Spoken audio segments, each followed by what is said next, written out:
Hey everybody, it's me, Kajaya, again. Of course, we had a malfunction, but we're back. I'm here with another 8th house interview with an amazing lady. Sun and Mars and Leo conjunct. First of all, I'm jealous because Mars and Leo is like the best position for any planet to be in. Tell everyone what your sun, moon, and rising sign is and what planets you all have in your 8th house. Okay, so to start with Sun, Leo, Moon, Virgo, rising is Aquarius. I have 4 planets in the 8th house, that being Moon, Venus, Pluto, and I can't believe I'm forgetting one. Uranus or Neptune, one of the outer planets. Uranus. Wow. And then four planets in Virgo. So it's kind of divided. So a full house, and I forgot your name. Oh, it's okay. Darcy. I was gonna just tell everyone your name. I'm so sorry. I was gonna go with the other one, but then you told me the actual one. Then everything got messed up. Then my mind went crazy. That's okay. My stage name or what have you is Star. We're going with that. She's a Leo. Just go with it. She's a Leo. No, it's funny because it's funny you say the Mars Sun conjunct Leo. That position, you know, it's the hater position. I don't know if you know any other ones. Every time that I've spoke with someone who's Sun conjunct Mars, it brings haters. I can't stand it because I'll. Well, go ahead. Well, you know, as a Leo, we're pretty gregarious people, right? We're lively. We want everybody to have fun. And I think people look at that position as some sort of threat. And it's like, no, let's just have a good time. Right. My favorite quote is, if people don't like you but still talk about you or watch your stuff, they're not haters, they're actually fans. Because they just can't get enough of you, right? So they're just your adoring fans. They're obsessed with you. It's you know, they just have this weird obsession with you. They don't hate you. They wish that they could be you. Oh, funny. So they see something in you that they wish they had. And Mars and Leo, like if I could change any, like I would take that. I think it's an awesome placement. I like it. It gives me a lot of push and determination for sure. And the hair. Yeah. So are you ready to get into these questions? Yeah. All right. Dun, dun, dun, dun. So question number 1. How do you feel about sex and sexuality? Like, what's your views on it? Sex and sexuality. Two very different things. And given my 8th house placements, obviously you can tell that I'm geared towards a very healthy sexual appetite. In your Leo, right? And Mars, right? Mars Leo must perform. That's a video for another day. But I know exactly what you mean. We're showstoppers, aren't we? Oh gosh. It's it's an important part of this human experience. I know in the past where I've said in certain forums or chat rooms, hey, good healthy sex appetite, it's not bad. And then I always get the one person who comments, well, Darcy, sex isn't everything. And I always come back with the same answer. Well, apparently when you're not getting any, it isn't, right? You can always tell who's not getting any. I'm telling you, like, because I don't smoke weed or do any drugs, but like great sex or like healthy sex, it just mellows you out. It's like a high. It's like you get this high off of it and you're just so chilled. But yeah. If it's reciprocated, if you're with a partner who's spiritually connected to the experience, it's a beautiful thing. So I love women. I'm not into women, but if I were into women, my God, I'd be a hodgepodge of smorgasbord of sex. It'd probably be bad news. So you say Do you see that? Do you see? Because Prince said this once. He said he sees spirituality and sex as sort of the same thing. Like he says that God and sex sort of has like the same meaning. And I don't know what he meant by that, but do you sort of resonate with what he said? I would agree with that. Only I'm going to kind of step back here. How I interpret the word God or how God is used, I see as kind of my inner guide or inner self. That is my God. I am the God. I The know, inner voice. yeah, I take that out of context and be like, lady, what are you, crazy? You're not God. But that higher connection, right, with self, yes, it's a unity with your God or how it's interpreted. So, yep, I can respect what he means by that. Absolutely. Sexuality, because that's more, sexuality is more of an expression. Or preference, do you think? Yeah, you know, in my teen years, I had a lot of fun with kind of that whole androgynous role, even though I was not bisexual. But I think if you're able to engage in both sexes and kind of not role play, but have an understanding for the masculine side and the feminine side, I think it's good. You know, it's curiosity. It's a way to incorporate it in your own psyche, and even dealing with others on a day-to-day basis. You get a better understanding, you know, a stronger sense of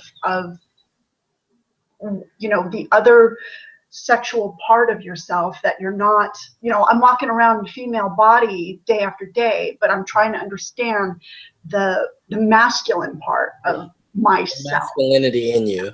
Yeah. It's so good. And the question number 2, do you ever feel like your life is a constant battle of wills? You know, before my Saturn return, yes, definitely. I think in my teens and early 20s, I had to, it's almost like I had to impose myself. I felt like I had to impose myself to get points across. When I finally realized in my late 20s that, hey, you know, you don't have to be so brazen or, you know, brusque towards people. Just let it unfold, and if they take you as you are, great. If they don't, you move along. So the battle of wills was definitely tough for me in the early years, but right after, and of course right after my Saturn return, it was probably a major lesson. It eased up. It's almost as if it just lightened up. I didn't have any point to prove, right? I could just kind of do it and be me. It's a good question, though.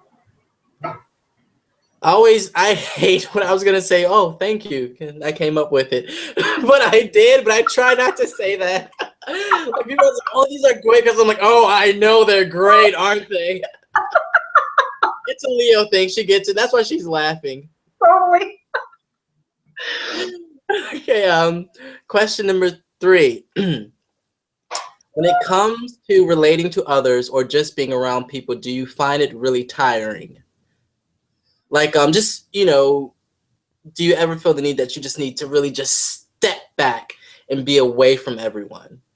Or like, you know, when you're just constantly interacting with people, do you just find it so draining at times? Yeah, it really depends on the company and the venue. If I'm going to a place, going to a house, for the most part, I have a really good gauge of, you know, what might be happening immediately in the space that I'm in. If I find it overwhelming, I do not hesitate. Hang on a sec. Hang on. I don't hesitate to dismiss myself very cordially. I've had friends kind of just, oh, you know, that's Darcy. That's just how she is. You'll bow out gracefully. Yes.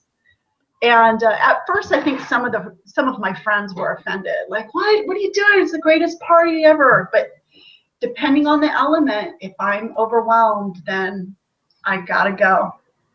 You know, And that's as you know, there's just certain energies. You can only take so much, and then you just kind of slide on out. That's coming from someone with their sun in Leo, also conjunct Mars in Leo. So if she can't handle it, you know it's time to go. Right, and trust me, you know, I'm the gal who's like, no, wait, let's pull a bender. Let's go all night. Question number 4.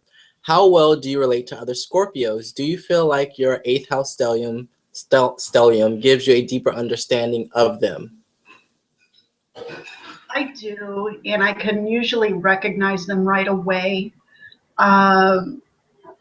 I do notice, though, so with my placements in the 8th house, if I meet a Scorpio moon or Scorpio sun, the translation is different. We feel the same, but we process it differently. That's the only way I can say it. But they are, to me, kin, right? They're like kindred souls. Easy to relate to. I notice more though with Scorpio males. They just fit right in. Right. They just get it. What's the difference between the Scorpio sun translation and the Scorpio moon? Like, what's the difference there? So, like my moon in the 8th house, or what? No, you said like when you're interacting with a Scorpio sun, and you're the difference between how they sort of, I guess, interpret the information. Oh, okay. Receive. Go ahead. So, good example is my boyfriend. He is Sun, Moon conjunct Scorpio in the 9th house. So his emotional state, or how he processes emotions, is quite a bit different. He's more, he lets it simmer, like it just simmers and simmers and simmers. Whereas my 8th house moon, I'll let it fly. It goes. You know, I got something to say, you're gonna know, and it may not be like the greatest words, but you're gonna know where it just bubbles, just kind of simmers and simmers. He never really gets to a point where it's bad. It's just, I know, he steps away, I step away, and you go to your respective corners. You try not to come out swinging. Go ahead. Question number 4 is from another astro buddy of mine, Pisces moon goddess. She said, do you find that you have to learn how to block out other people's energies because the 8th house is a very receptive house? Absolutely. I'm probably going to get a lot of nasty comments about this. For myself, I don't play well with 12th house people. And the reason being is because my 8th house is so raw and so heavy with Virgo. You know, either I draw everything, the ugliness out of a person, or they completely hide it, and they'll hold on to it, right? And I will confide in them and say, hey, it's okay. We all have issues, this, that, and the other. But there's just some times where 12th house energy is overwhelming for me, and I will do my best to be as short as possible, because I you know, like I said, I don't want to haggle on the 12th house, but they can they can be a bit much for me. You're trying to pick the right words. Yes. So did you ever like have to do any I think they're called like psychic like shielding yourself before going out into public? Sure, absolutely. Absolutely. I have small little rituals, and whether I have my stones, right, I'll keep my stones right in my bra, right next to my heart. Right? Where they're safe, right? Right next to my heart to keep that going.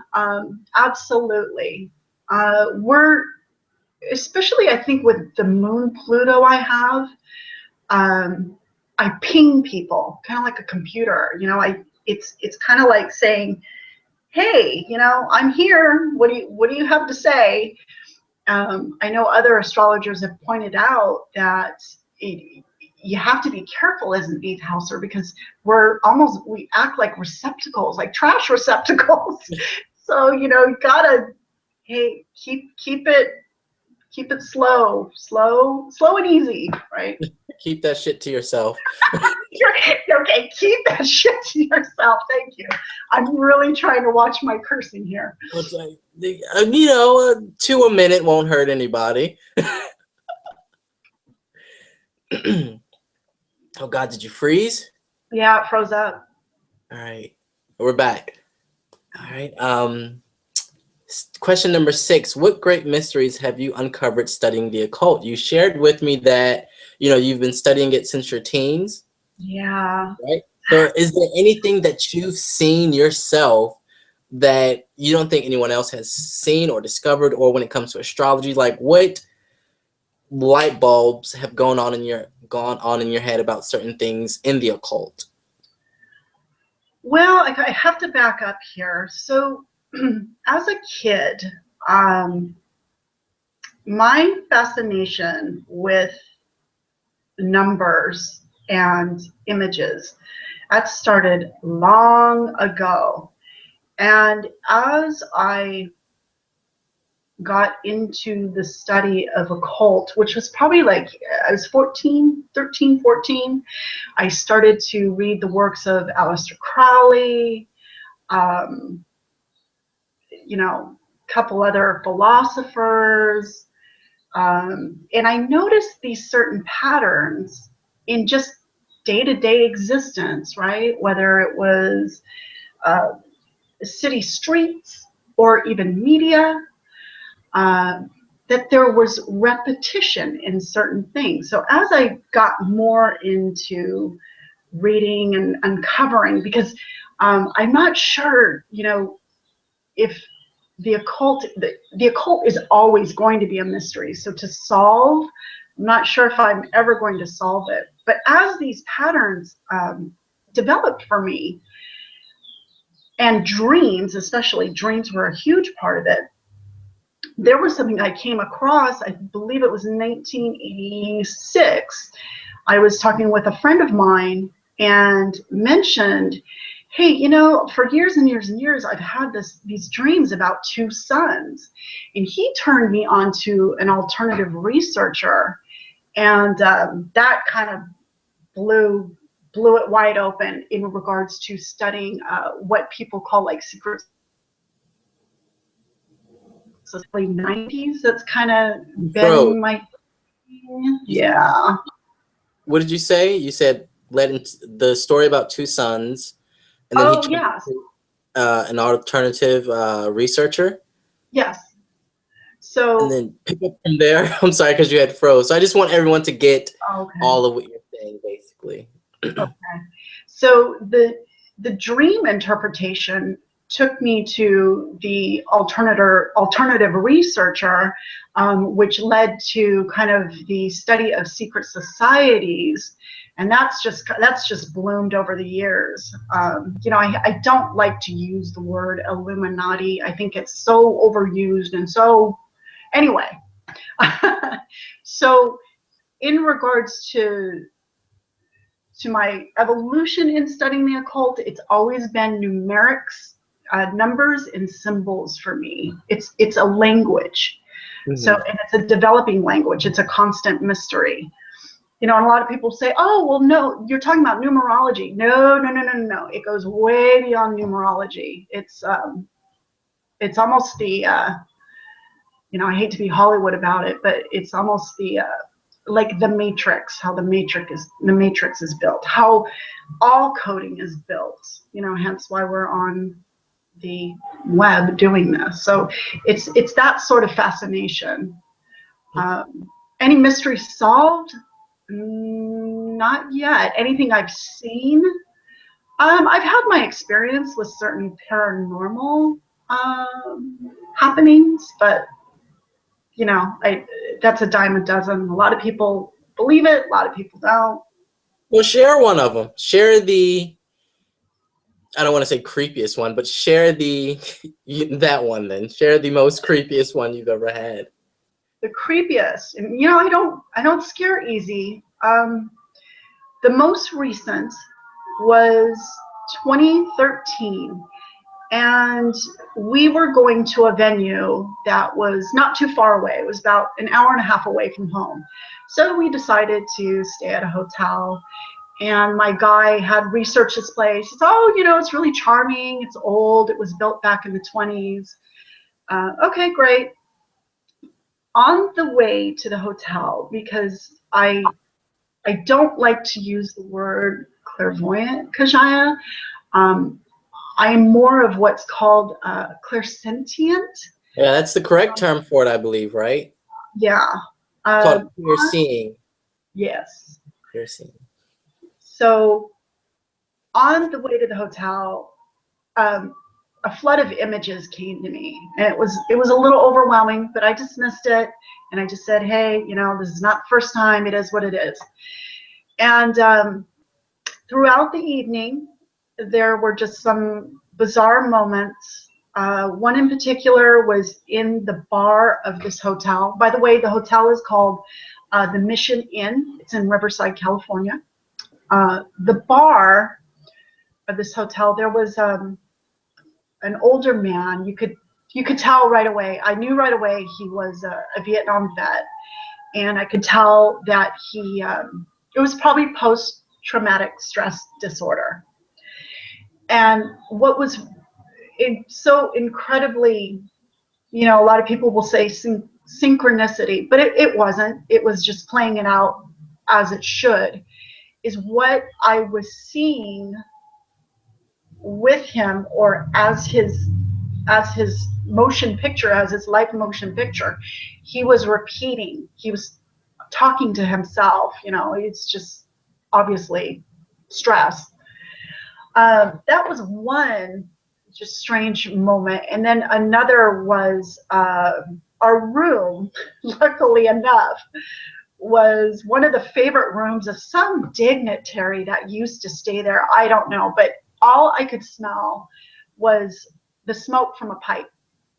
And I just knew, yeah, I just knew. In the room, it had two separate living areas, and I could not get myself to go into the other living area. It was so thick with what I consider residual energy. Mm-hmm. So of course I got my Canon camera out, and I went to town. I wish I could share the photos. Maybe I'll send them to you in an email, but it was just phenomenal.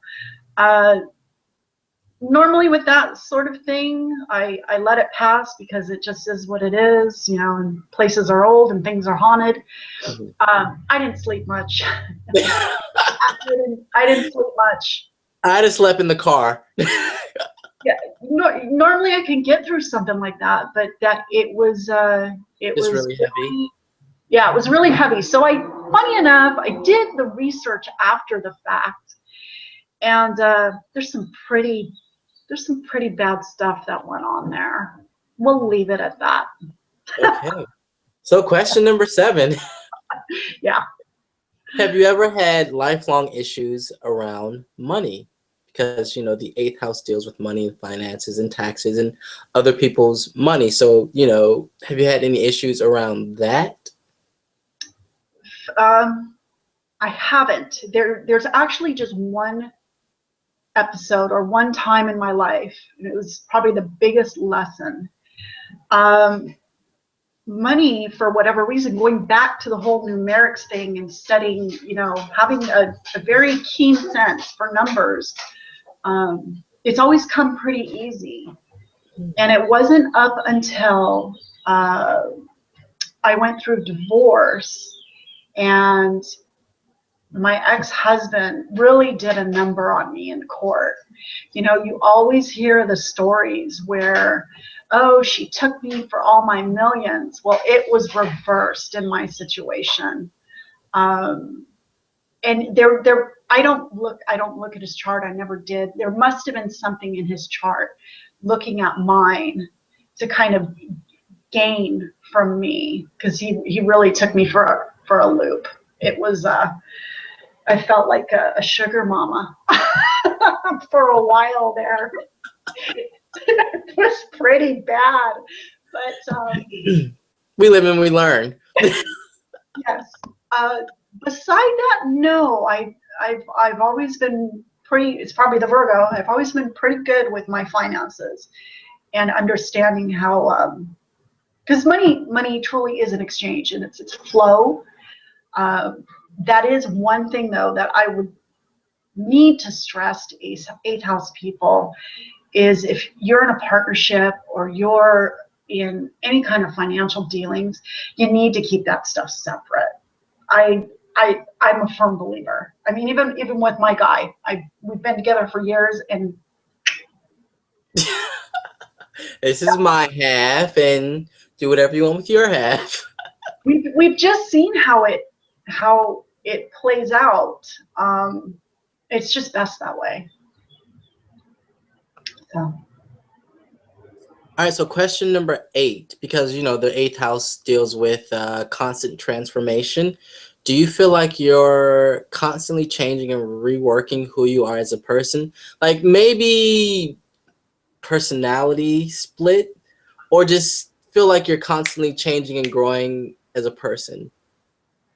Yeah, I thought that was interesting. I have a lot of facets to my personality. Now, split personality, that triggers like bipolar to me, which I don't think I'm bipolar. Oh God, now I got her thinking, well, you know, so and so did say that about me, but No, so I've had funny enough, it was probably just projection. I've had people say, "Oh God, well, you know, you're quite the enigma." And it's like, what? I'll just what does that even mean? But reworking, yes, because change is important to me. To remain stagnant would probably be my worst nightmare. I'm not the same person I was 6 months ago. Like, I'm always kind of reevaluating. And, you know, even when I was younger, I can look to this because I was changing my hair, I was changing my style. So there was always some sort of growth, right? Growth or new layer to myself. Split? I don't know. You piss You'll me get back off. to me on that one. You piss me off enough, you're going to see a different side of me. All right, I think this is a big word with people with 8th house placements, or even with people with a lot of Scorpio in their chart. What does the word boundaries mean to you, and how important is it? Boundaries ties back to psychic protection. That's what boundaries means for me. You know, in my 20s, where I just wanted to get along with everybody, and you haven't really learned any serious one-to-one relationship lessons, it took much heartache in friendships and friends, you know, backstabbing me, where I got to a point where it was like, no, you're not going to do this. I'm not going to deal with this. And whether it was severing the friendship or just calling it quits for a while, boundaries. I had to establish it because, right, they'll just keep taking and yeah. So that came in my 20s. Big lesson. Do you find living in detachment better? If so, why? Or have you ever had a moment in your life that you just sort of withdrew from everything and, shut off all emotions and just became detached? I think a good dose of detachment is important, even if in a partnership.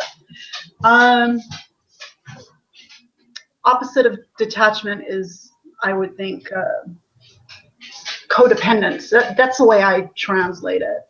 Do I think it's good to have permanently? I don't think my Sun and my Mars would allow it, just because,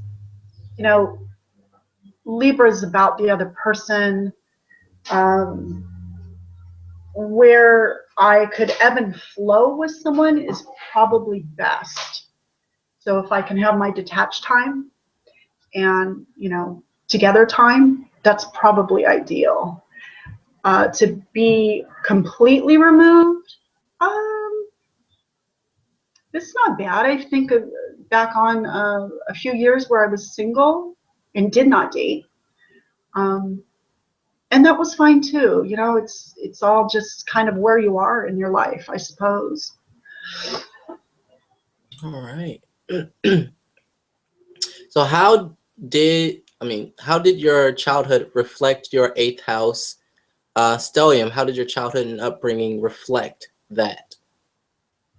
Here we go. Put on your seatbelts.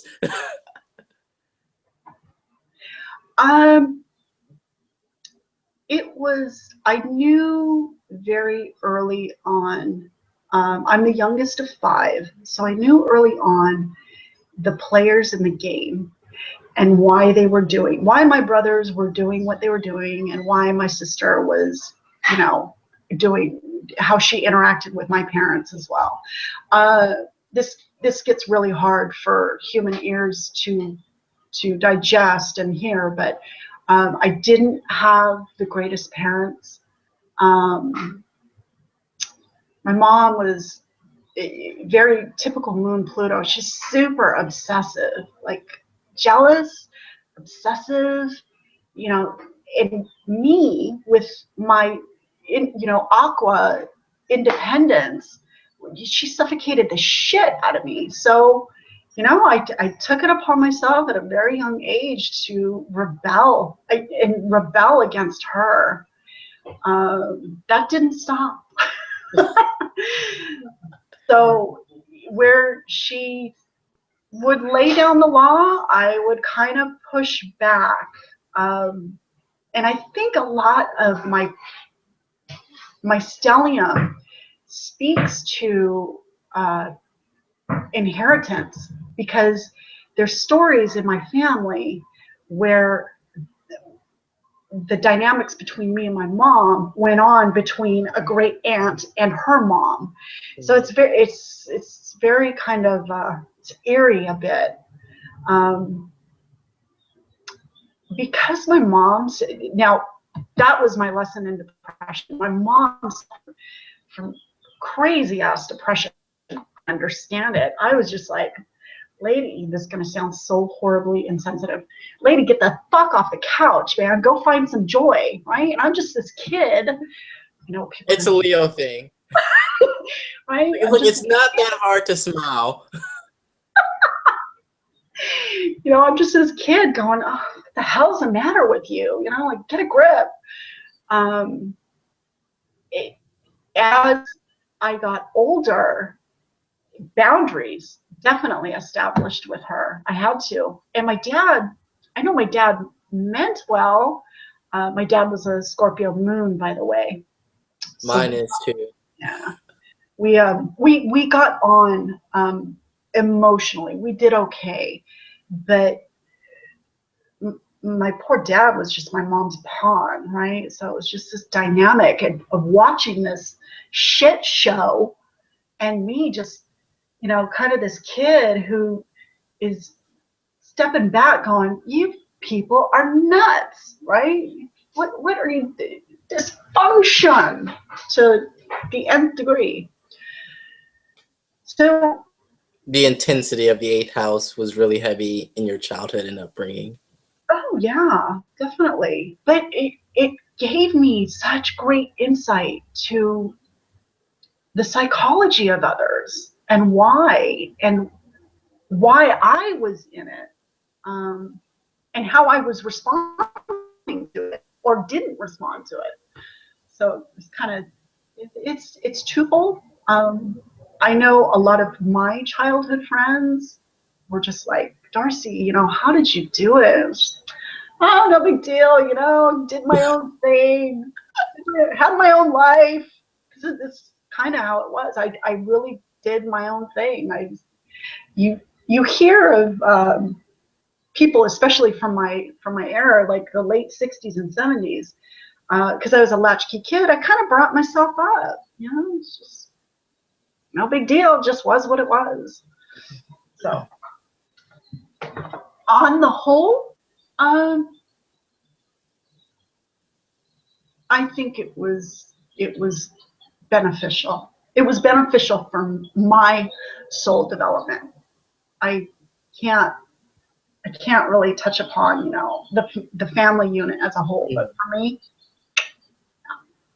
Which brings us to question number 12. As you got older, how did you learn to take control over all that eighth house energy? Probably through healing work.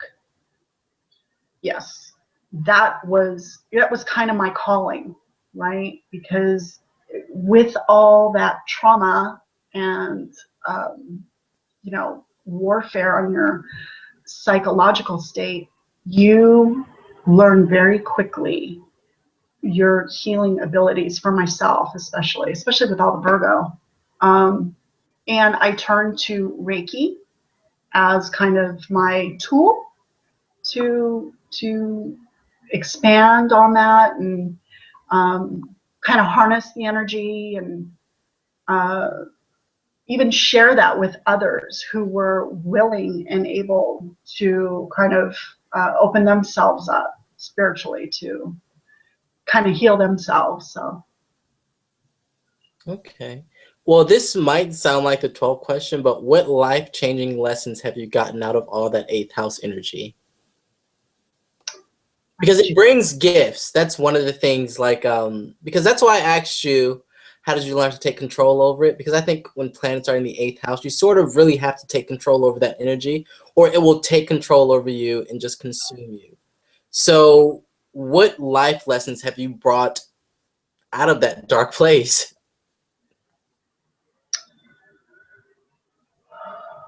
oh, there's so many.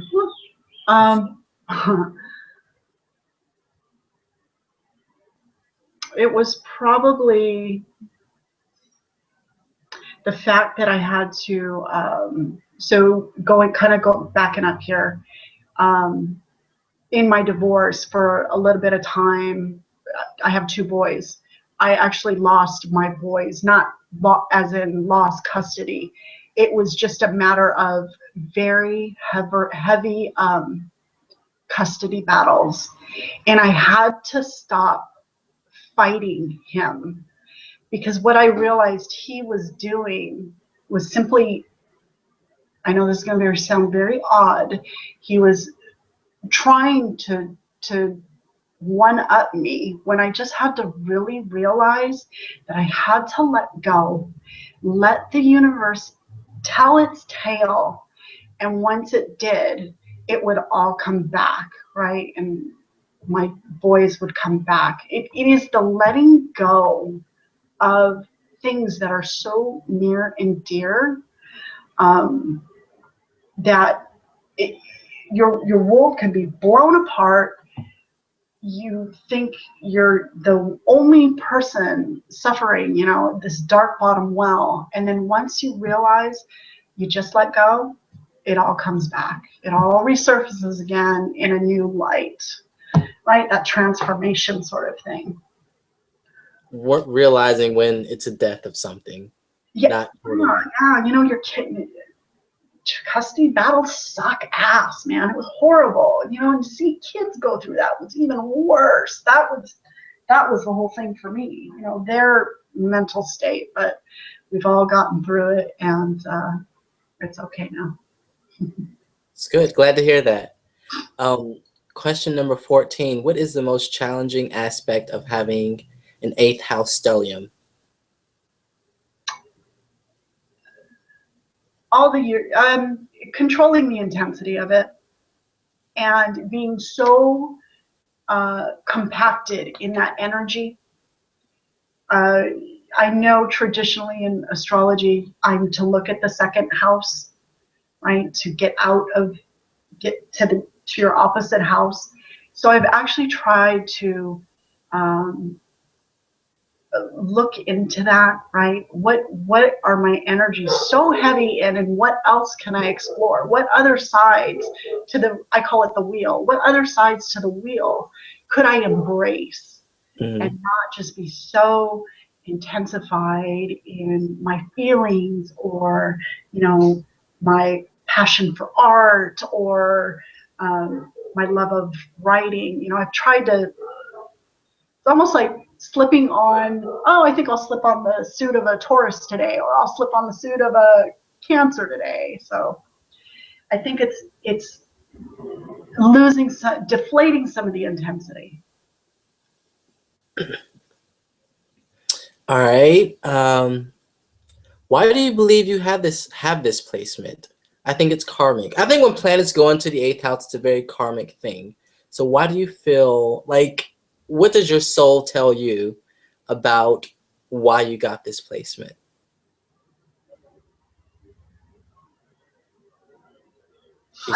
I believe because I was to show the family that, hey, you know, it's, most of it is smoke and mirrors. Let's get to the nitty gritty. Let's take a long look at what the hell's been going on and try to square it away and try to rebuild. You know, because I look back on, from my grandparents, and they were so indoctrinated in religion, and that passed on to my parents, and so religious. And then along comes me, who just bucks that system and goes, you know, one of those, I think not. no, not gonna work. So, oh, I was kind of the kid who held the bomb in the family room and said, I got this bomb, go off. And when it goes off, we'll all rebuild from it again. If that's a good analogy. So you felt like you had to deconstruct your family unit just to build it back up to something new? Yep. Definitely. Question number 16. Any advice you would give someone with an 8th house stellium, someone who may be new to astrology and find out that they have a cluster of planets in their 8th house? What advice or what guidance would you give them?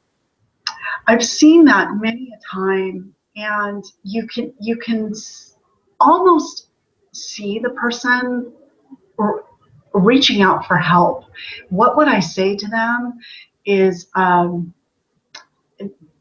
exercise yourself, exercise your soul. What's your joy? Whether art, anything creative, anything, even if you're not, you know, Renoir, try any sort of creative outlet. Do not.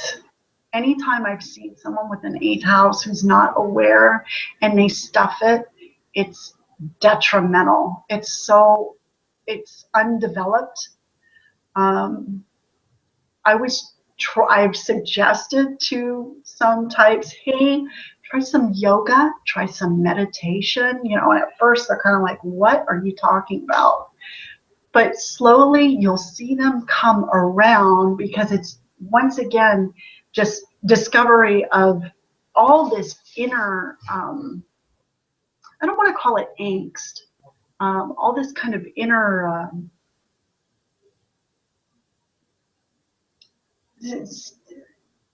emotions that just need to be brought out, placed on whatever beautiful canvas they have or whatever it may be. And then they start to realize, hey, you know, this is working for me. Wow, I never realized that all these bunched up, tied up emotions would be something so beautiful, which they can be, right? That transformation can bring that out. Okay. And question number 17, the last question. What advice would you give to parents who are into astrology or new to it and they realize that they have given birth to a child with a full 8th house? What advice would you give the parents on bringing up that child?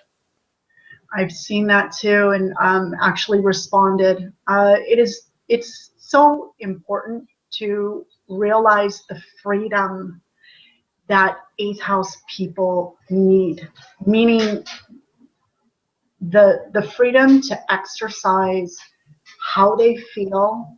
Because, you know, granted, in this society, if you're a little bit rebellious, right? Oh, they have ADHD. Oh, they have this. Oh, they have that. You have a multitude of things if you just simply express yourself. With 8th house, I would encourage anything to do with the arts if the child is artistically inclined, or in writing, or in even healing at a young age. You know, there's kids who have this great ability. I've seen it, especially like with animals. You can just tell with a little child who understands kind of more how animals work than an adult might. So healing, what else? It's a freedom to express what might lie beneath, right? So beneath the surface. Because if that stuff is held in, oh my, right? I've seen it go. You know it's true, because it goes bad in addictions, in alcoholism.